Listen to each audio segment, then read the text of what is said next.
وليد قبل ما تيجي تنوري قلبي وتمليني بحنين، ده بكلمتك بتهوني الوقت الحزين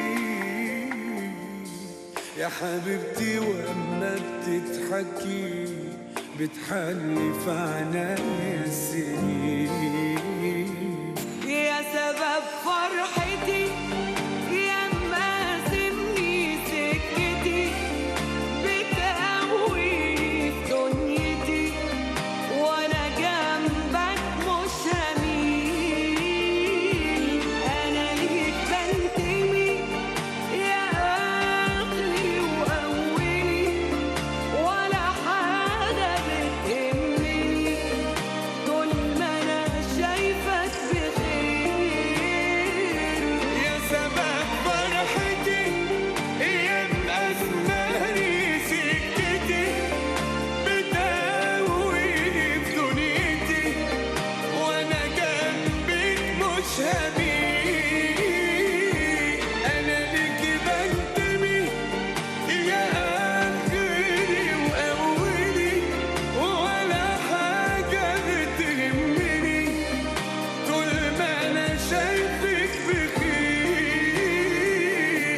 مش بعرف اوصف فرحتي لما تغازيني بالكلام، وكفايه عندي انك شايفني اهم واحده ومن زمان، دايما بشوفني في عينك الطفله البريئه، حنيتك خلتني احس بكل تفاصيل اهتمام، الناس تفوت وانت اللي ثابته بدون شروط، سكني واماني وملجاني، فهماني حتى في السكوت، ملكي شبيه طمنتي قلبي وعشتي فيه، هادية وبريئة وطيبة وكفاية بس عليك دي.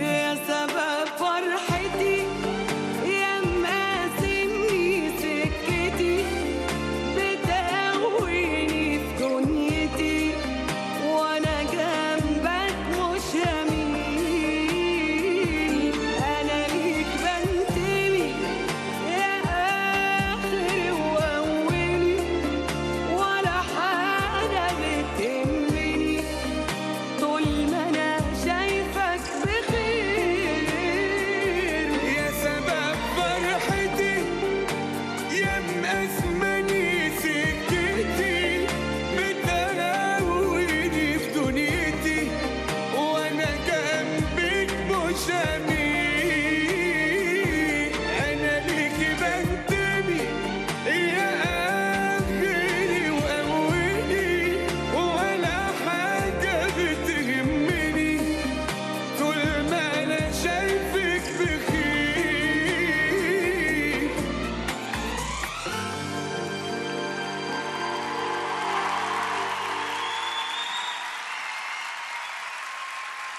تربطني بأحمد صداقة كتير قديمة، والصراحة أكتر من صداقة، أخوة ومواقف كتيرة. نحن دائما مع الوقت بيسقط كتير من أصحابنا وبضل كمان كتير. أحمد من الناس اللي بقيوا لي سند وأخ وصديق وحبيب، الله يحفظ صحبتنا كل العمر. يا سبب فرحتي يا مقسماني سكتي، إن شاء الله كل العمر سوا. حبيبة قلبي. شكرا شكرا شكرا شكرا جزيلا حبايبي. حمودي، شكرا يا حبيبي، شكرا حمود. انتبه أبوي على الطريق،